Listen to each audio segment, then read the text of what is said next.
All right. We've been talking about rational functions, and we've been talking about how to find some of these key attributes, right? And I assigned, I don't remember, like 1 through 12, and then we had a delta math kind of doing the same stuffs. You guys have questions from homeworks or anything like that concerning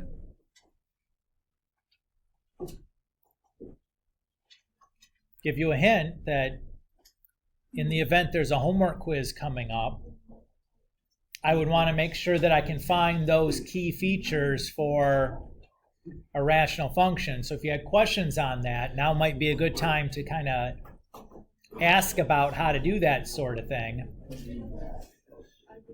I'm just saying.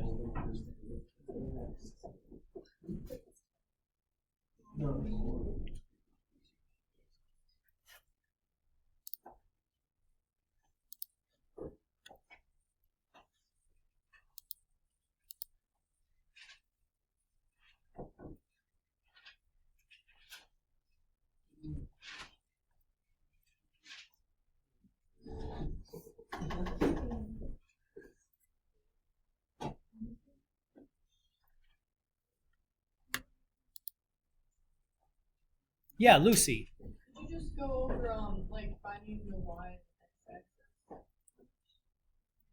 The y and the x-axis? I mean intercept. Oh, intercept. Yeah. Sure. Well, let's if you don't have one specific, let's do this then, because I'm going to assign as part of today's homework, we're going to assign some more stuff that would rightly be called chapter 14 or section 14.1 stuff. But I didn't want to assign all of this and then also have the delta math and everything else too. It felt like a lot to do all at once. And if we spread this task out, maybe like as you get better at some of this, it will be a little bit easier. All right. So part of the homework I'll assign today is going to be these 13 through 24. I'm just going to do one or two of these. Sound good to you guys? All right.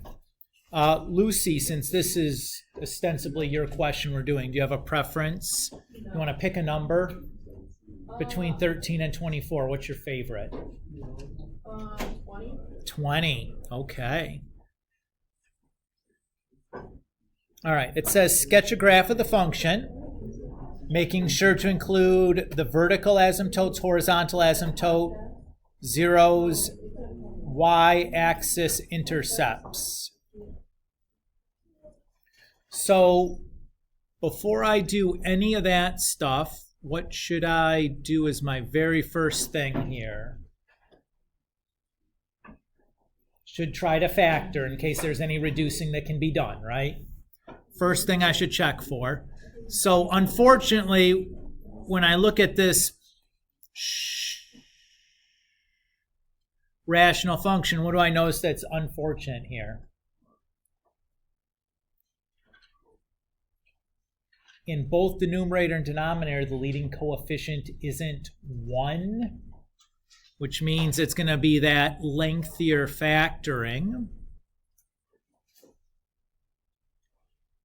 So, for example, for this one, we need to find the two numbers that multiply to give us 3 times -4,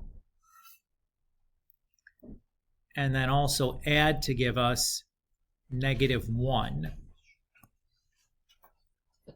You see what those two numbers are? Anybody? Multiply to give us -12, add to give us -1.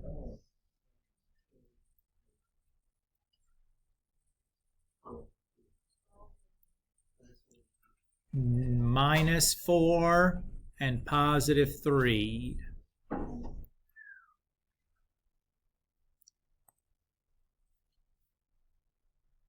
So that tells me how to break up that negative x in the middle into two groups. From the first group, I can take out a greatest common factor of x. From the second group, there is no greatest common factor, but I can always take out a 1. And then there's a 3x minus 4 in common to both. So there's my factored numerator.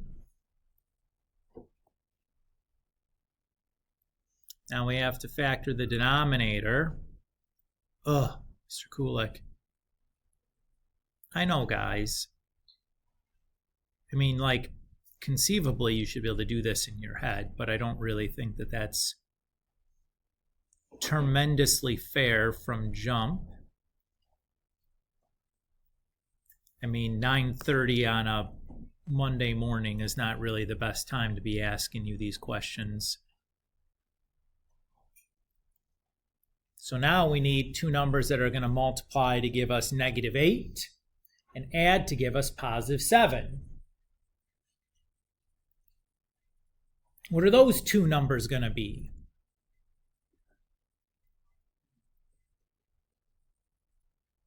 Multiply to give us -8, add to give us +7. A to -1. Thank you very much. Again, that tells us how to break up our 7x in the middle. So make two groups. From the first group, we can take out a greatest common factor of 2x. From the second group, we can take out a greatest common factor of -1. That leaves us with an x plus 4 in common to both.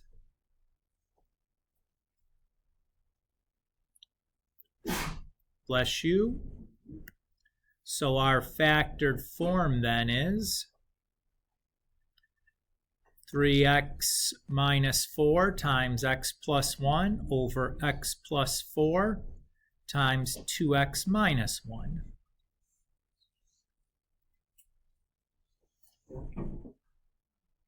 So far, so good. Can anything reduce? I agree. There's nothing I see that can reduce either. So let's start with the vertical asymptotes. How do I find those? What's it? Not all the parentheses. The denominator equal to 0. So just the denominator.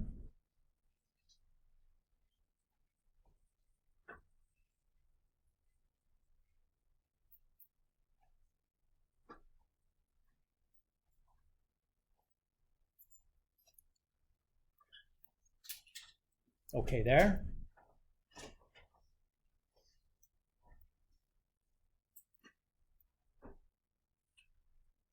Now let's find the x-intercepts. How do I find those? The numerator equal to 0.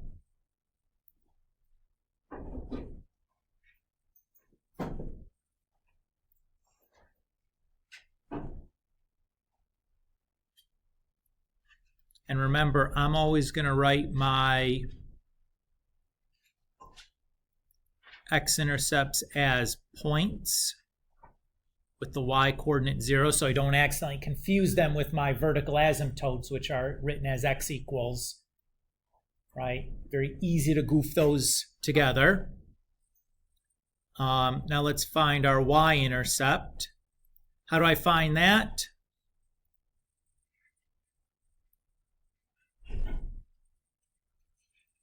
I plug 0 in for x, and I could plug it into either the original or the factored form. I can't see the original right now because it's like off my sheet of paper, so I'm just going to use the factored form there that I can see. So that's going to give me -4 over -4, so that's going to be 1. So we have the point 0, 1.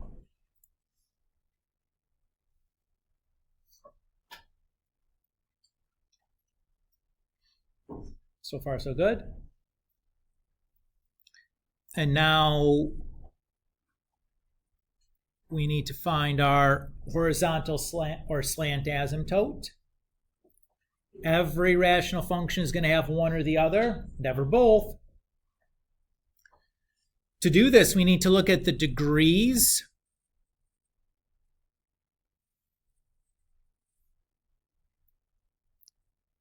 So the degree of the numerator is, you'd have to look at the original problem. And the degree of the denominator is? Okay, since those two are equal, I know I'm going to have a horizontal asymptote. And that horizontal asymptote is going to be the leading coefficient of the numerator, which is over the leading coefficient of the denominator, which is 2.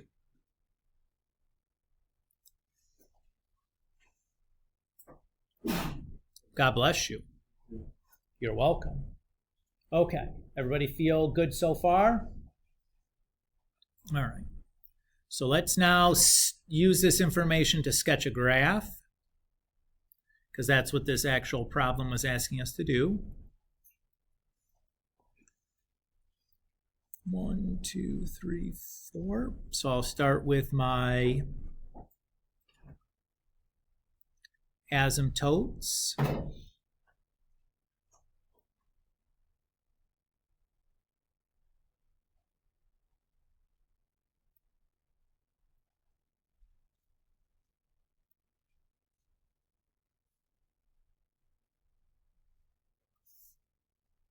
So far, so good. There's my vertical and horizontal asymptote. I'll plot my x-intercept, so I have -1, 0. Then I have 4/3, 0. I have my y-intercept, which is 0, 1.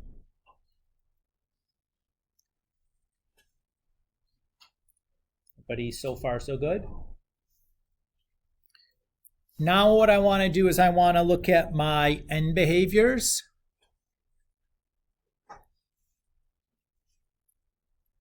And kind of see what's happening. Everybody's okay? So I want to look at what's happening as x approaches -4 from the left. I want to see if that's going to positive infinity or negative infinity. And once I have that, I can draw that section of my graph. Everybody sounds so far so good? So to do that, I'm going to just think about plugging in up here.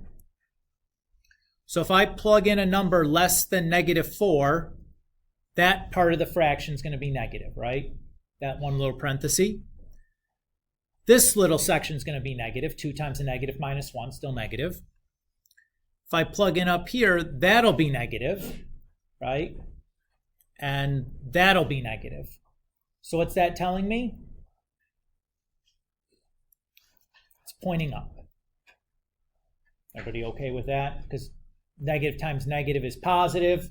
Positive over positive is positive. So I know that this section of the graph is going to look like that. Everybody good? So now I'm going to look at, okay, what about this section down here? Should I be going up or down? So I'll kind of do the same thing. So here I'm plugging in a number a little bit bigger than -4. So this spot will be positive. That'll be negative. That'll be negative. And that'll be negative. So that means it's going to be pointing down, right?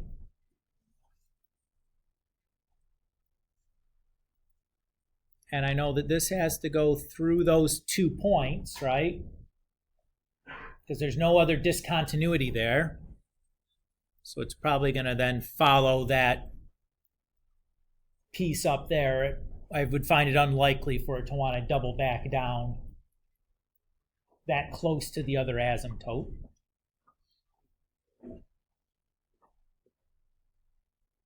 Now last thing is I need to check what's happening here and here, right? So what's happening as x approaches 1/2 from the right. So again, I'm going to just think about plugging in something that's a little bit less or a little bit more than positive 1/2.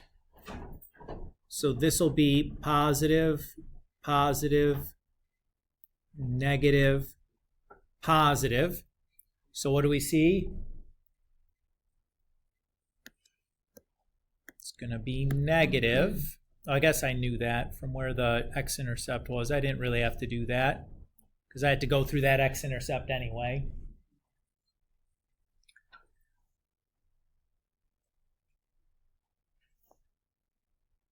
But there's a decent picture of my graph. Yes, sir?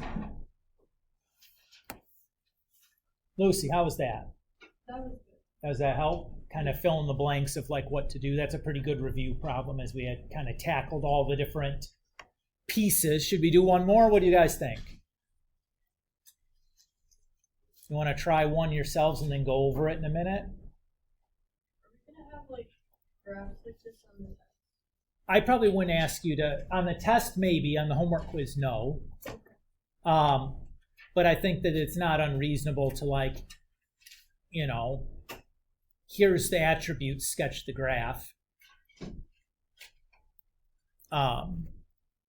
It's kind of rough for that all being one problem where if you make a goofer, like a bunch of stuff goes wrong, but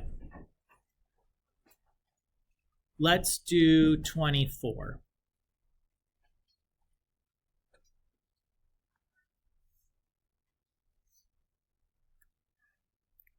So I'm going to set a timer on this. You guys take, what do you say, like 10 minutes to kind of pick away at this, and then we'll talk about it. Sound good? Okay. So it should be fresh in your head. We just did another example. Try 24. We'll go through it in like 10 minutes. So everybody should have something to write with, some paper, scratch, notebook, whatever, tablet. Try to do 24, get as far as you can.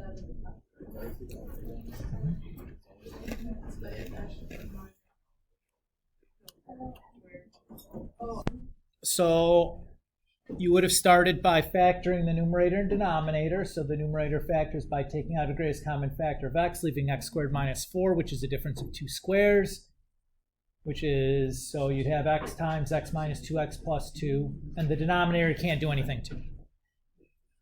To find the vertical asymptote, I set the denominator equal to 0. I get x equals negative 1. To find the x-intercepts, I set the numerator equal to 0, so I get 3. I get x equals 0, x equals 2, and x equals negative 2.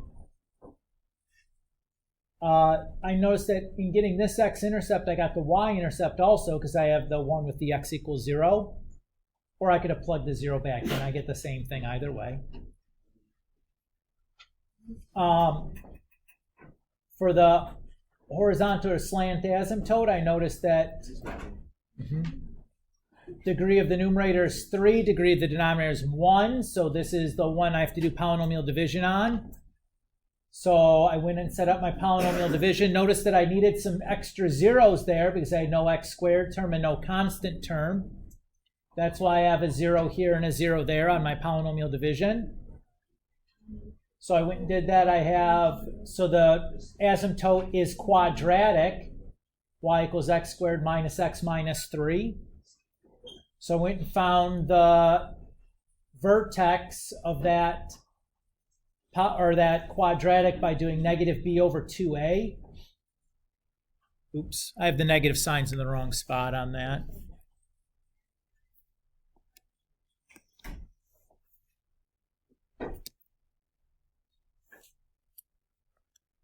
Okay.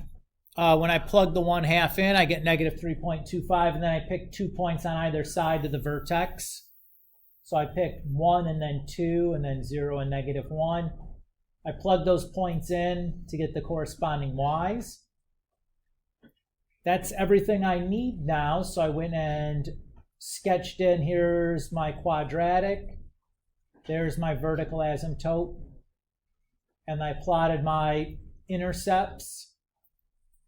And this piece I didn't need to do anything for because it has to be bound by that quadratic and pass through those intercepts. There's no other shape it could have than this, right? And then over here, I checked the end behavior and saw that this one is heading down. So again, following the asymptote up here. So that's what it would have ended up looking like. I would not have asked you on a test to sketch something that looked this difficult or that would have been this difficult. But certainly finding a problem where I asked you to find the horizontal or slant asymptote where you had to do polynomial division, totally doable. But combining that together into a graph may be beyond the scope of what I would ask you to do. Okie doke? What do you guys think? Better on this stuff? Nice to do a little review? Okay. Maybe next time you'll get to do it again on your own. I'm just saying, maybe. All right. So today we're going to be talking about 14.2.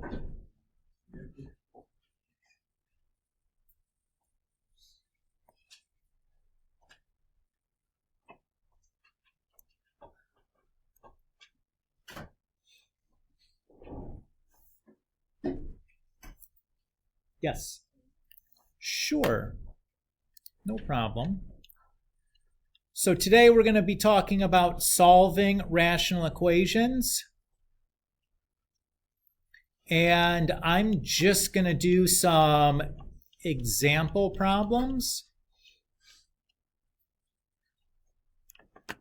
and kind of talk through the techniques.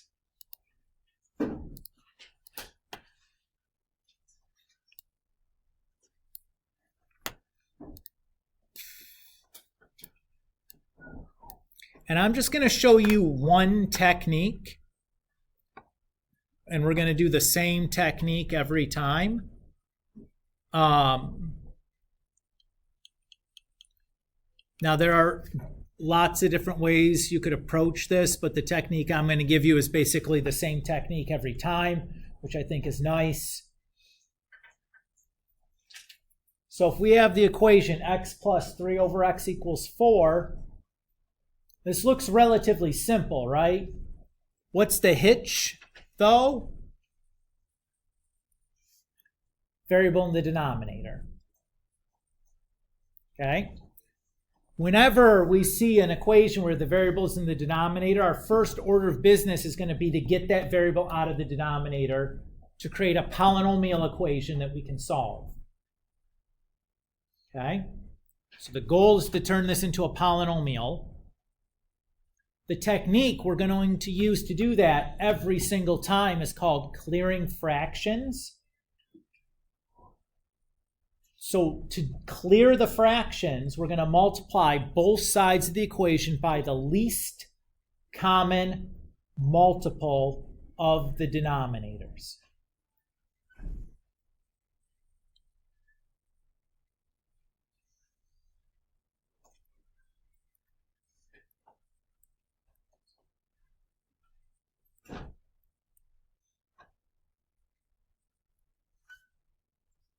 So if I look here, my denominators are 1, x, and 1. What's the least common multiple of 1, x, and 1?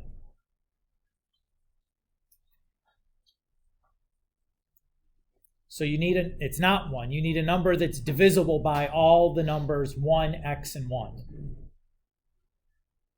1 is not divisible by x, right?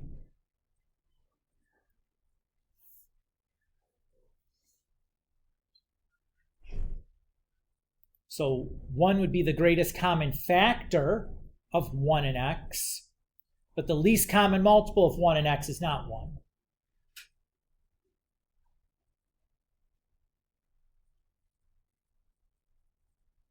It is x. right? Just like the least common multiple of 2 and 3 is 6, right? The least common multiple of 2 and 4 is not 8, 4, right? 4 is divisible by both 4 and 2. Okay, sometimes it'll be the product, sometimes it won't.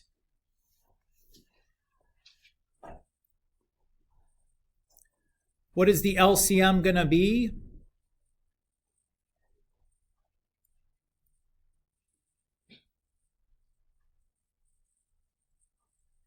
It's going to be each prime factor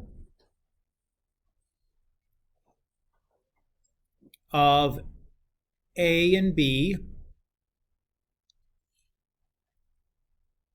to the biggest power present for that factor in A or B. So for example, the least common multiple of 2 and 4, well, the prime factorization of 2 is just 2 to the first. The prime factorization of 4 is 2 squared. So the only prime factor present between A and B is 2. And the biggest power of 2 present between A and B is also 2. So the least common multiple of 2 and 4 is 2 squared or 4.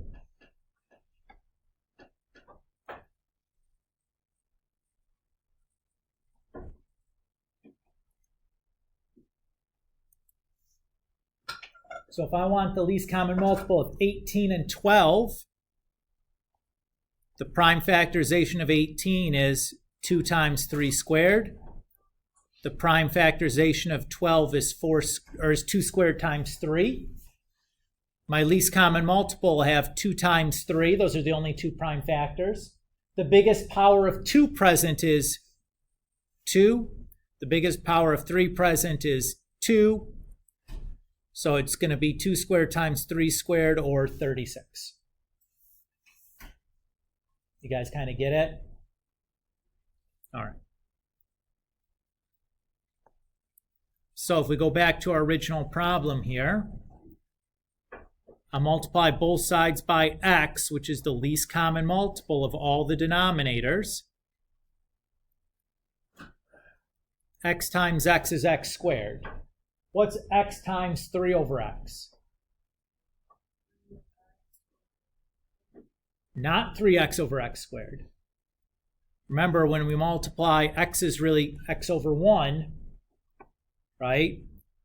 So when I multiply the fraction, I'm going to get 3x over x, right? Because when we multiply fractions, we go tops to tops and bottoms to bottoms. And what does that really reduce down to then? Just 3, right? Is everybody okay? What type of equation are we left with?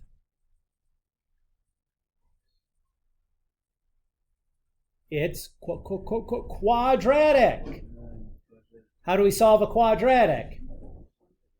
It's got to equal 0, right? So let's subtract that 4x over. And then we can either factor or use the quadratic formula. Which would you prefer? Since the leading coefficient is 1, I would start by trying to factor it. Are there 2 numbers that multiply to give us positive 3 and add to give us negative 4? Sure the heck are. How about negative 1 and negative 3? So my solutions are 1 and 3. Everybody okay so far? Here's the problem. We're not done yet. Okay? Recall that the domain for any polynomial is all real numbers. However, the domain for a rational function can be not all real numbers, right? It can have holes in it. what we need to check is the solutions to this polynomial equation that we just solved for. We need to check to see if any of those land in a hole in the domain for our rational function. This process is calling checking for an extraneous solution.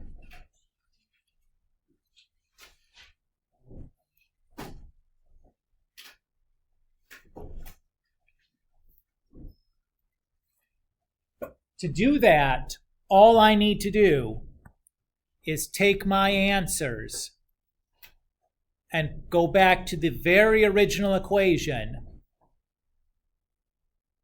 and plug them into the denominators and make sure I don't get a zero denominator. If I plug 1 in for x, do I get a zero denominator? No. If I plug 3 in for x, do I get a zero denominator? No. What does that tell me? Neither of the solutions are extraneous. So they both work, they're both solutions. Now, is this checking for extraneous solutions easy? Yes. Do you need to remember to do it? Yes. Is the hard part remembering to do it? Yes. But we need to make sure we do it. Let's do another example.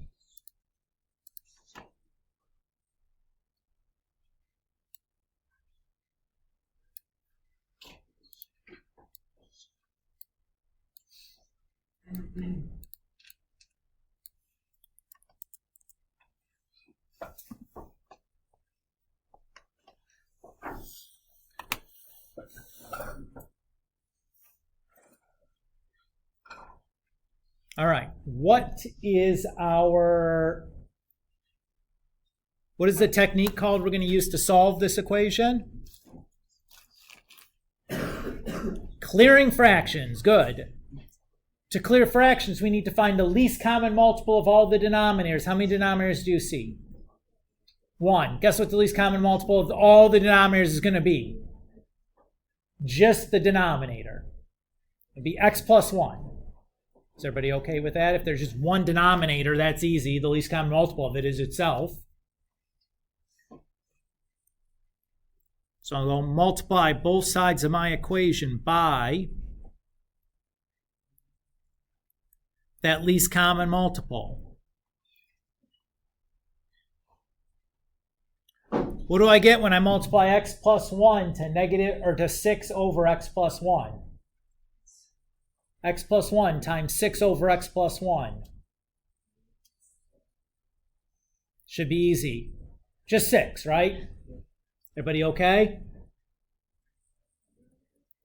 And then anything times 0 is just 0. So we'll distribute the x through. What are we left with? Quadratic. How do I solve that? Factor the quadratic formula. Which one would you prefer to use here? I would try to factor it because the leading coefficient is 1. Are there two numbers that multiply to give me -6 and add to give me +1? I see them. Multiply to give me -6, add to give me +1. 3 and -2 is correct.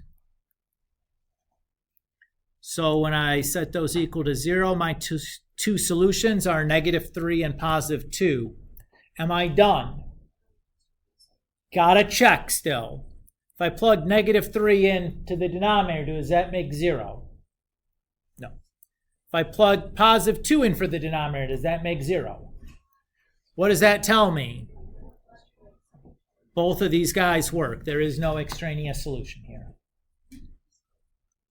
So far, so good? All right. Let's do another.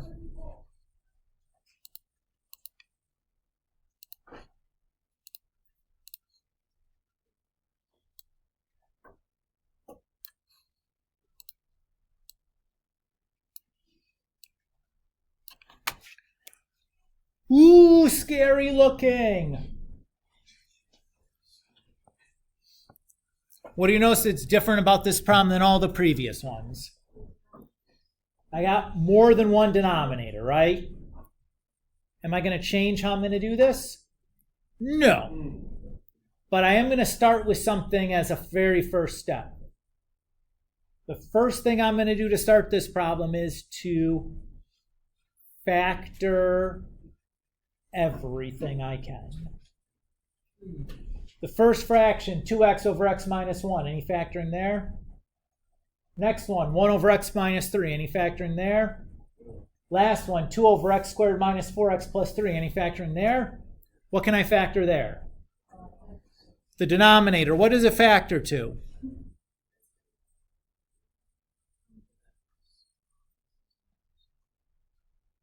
Multiplies to give me positive 3, adds to give me negative 4. Negative 1 and negative 3, right? Everybody's cool? Okay. So here's the $10,000 question. What is the least common multiple of all the denominators?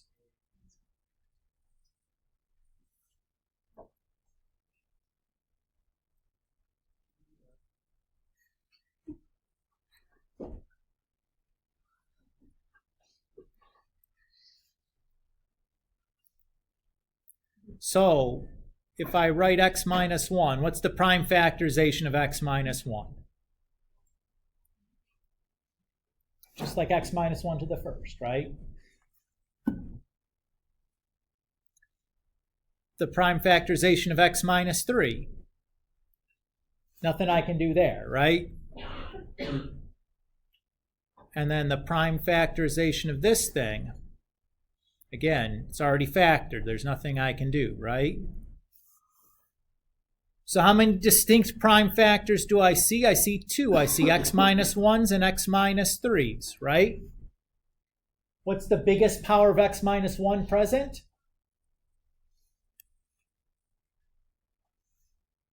1. Okay. What's the biggest power of x minus 3s present? 1. So my least common multiple is just x minus 1 times x minus 3. Do we feel okay on that?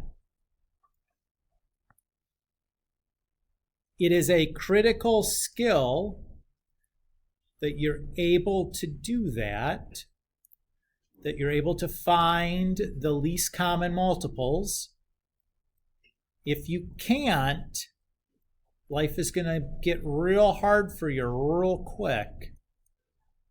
And you guys just have hard enough lives. We don't need to make it harder by being bad at something that we should be able to do, right? It's not that difficult.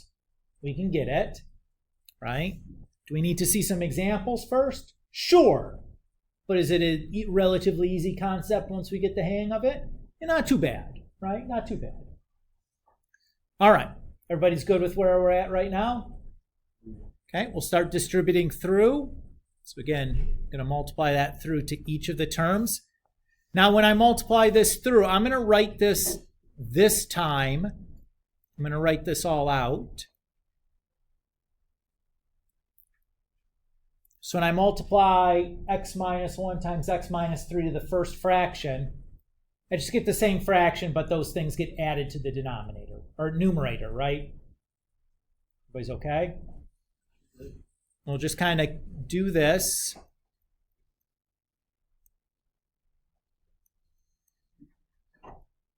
Put the 1 there, I guess.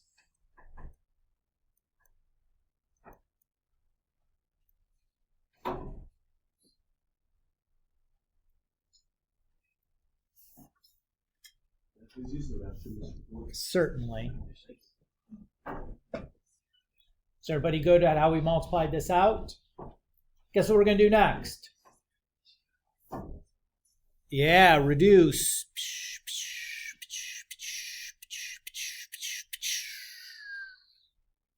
Isn't that so satisfying? I love being able to cross stuff out like that. It just really makes my day.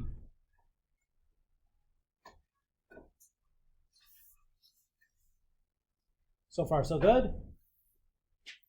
What type of an equation are we left with? It probably quadratic, right? So distribute this guy through. To solve a quadratic, we got to get it all over onto one side. I'm going to combine some like terms while we're at it. So I subtracted the 2 over and then combined the negative 6x and x.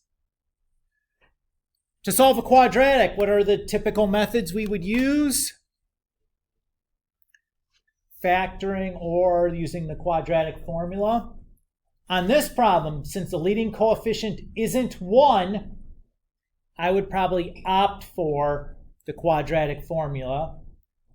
Even though maybe it's factorable, takes a longer time to factor because that extra leading coefficient. And I can't easily look at it and tell if it's going to factor or not in like a second. So I just use the quadratic formula here. For the record, this is factorable. You could have tried to factor it. It would have worked.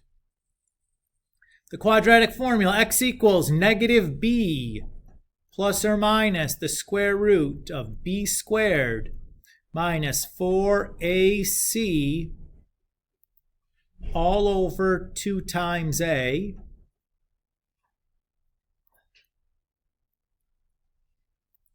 (25) plus 24 is 49. Square root of 49 is 7. 5 plus 7 over 4 is 12 over 4, or 3. 5 minus 7 over 4 is negative 2 over 4, or negative 1/2.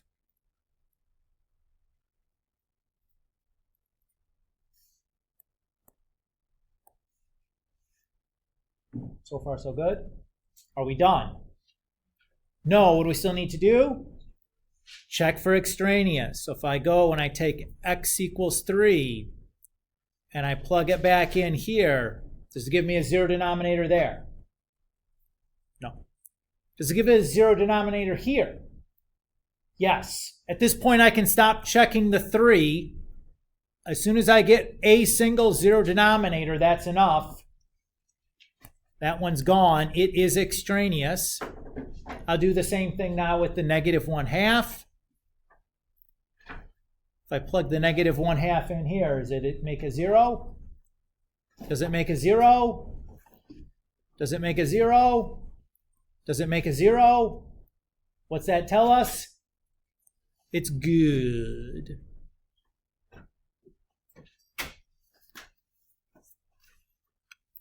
Hey, what do you say? So far, so good? Okay. Do you like that this can just be like the same technique every single time? I like to just always do the clearing fractions. It may not always be like the most efficient technique, but it's never going to be bad. And if I can just do the same thing and it's never going to be like a mess, I'll take that. And just have to get real good at one that's real versatile, that'll always work, that's never going to be a mess. I'll take that. All right. Last example. Woohoo! Sure. Say hi to Aiden. Okay. All right. What do we do first? Yeah. Can I do anything with the first term? The second term? The third term?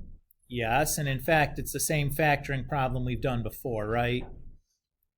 So I'm just going to go ahead and do that. All right, what's the least common multiple of our 3 denominators?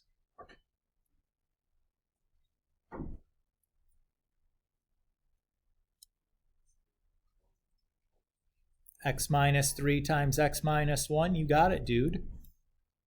Everybody feel okay?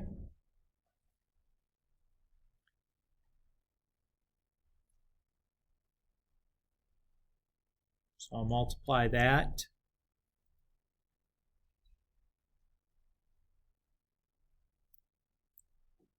To my numerator, or to my fractions.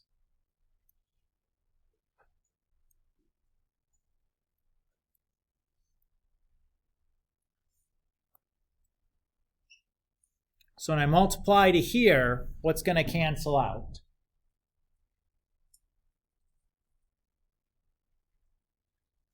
the x minus 3's, right? So what will be left? I'll have the 2.5 and the x minus 1. I'm going to try not to write out the whole thing and do the reducing this time. Is everybody okay? Condense a step. When I multiply to this one, what's going to cancel? The x minus 1's, right? So I'll still have the 0.5 and the x minus 3. Does everybody feel good? And then when I multiply to the third one, what's going to cancel? Both of them, the x minus 3 and the x minus 1, and I'm left with just the x squared. Everybody feel good so far? All right, when you look at this problem, what don't you like? I hate that too. I noticed though that 2.5 and 0.5, if I just multiply everything by 2, that'll clear out the decimals for me. I'm going to do that also. Everybody good with that plan? How's the strobe show going on in the back there? Anybody had a seizure yet? Please tell me no, because if you somehow that happened and I didn't notice, I'd be in a lot of trouble, I feel like. I have to email maintenance about it. Everybody good with what I did there? Just to make my life a little bit easier. Now we'll just kind of clean this up and then figure out what type of an equation we have left. It's certainly quadratic, right? So get everything onto one side. Since the 2x squared's already over there, I'm going to move it all onto that side.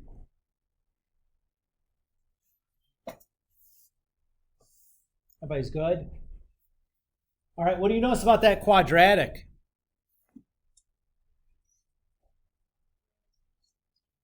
They're all divisible by 2, the coefficients, right? So I would just do that to start with, because you know what that does? It means I can factor now really easily. Everybody's good? And it's okay for me to do that because I can just do it to both sides, right? All right. So that, hey, that's a familiar factoring problem. I've seen that before, right? So x equals 3. Uh-oh! That's a zero denominator, right? Okay, well that one doesn't work. All right, let's check x equals 1. See, that's fine. Uh-oh! That one doesn't work. Well, they're all gone. What do I write here? No solution. Very good. If I've eliminated the only possible answers and there's nothing left, that tells me there is no solution. Wah, wah.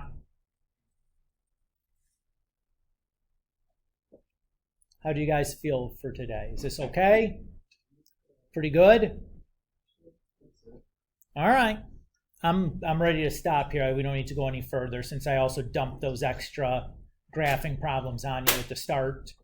Really, we would have included those in the last lecture, but I just ran out of time and it didn't feel like worth trying to just cram it down your throats inside of the last 5 minutes. We could always wait and made a good review anyway. You know what I mean? All right. So you guys should be able to do now the 13 through 24, which we kind of mentioned at the top. That's continuing from 14.1. And then the new stuff that we did today, that'll be 25 to 32. That's like our 14.2 stuff.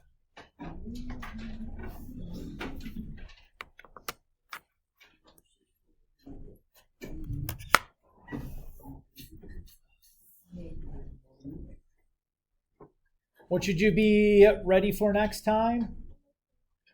Yeah, you might want to be ready for the homework quiz. What's it going to cover? 14.1 stuff, just like finding the special features. So vertical asymptotes, horizontal asymptotes or slant asymptotes, x-intercepts, y-intercepts. Probably domain as well. I think we did domain in 14.1. We started with that. Can I go to IT? Yes. Oh, no. What do you guys think? Okay? Not too bad? You guys seemed pretty on the ball here on this one today, so good on you guys.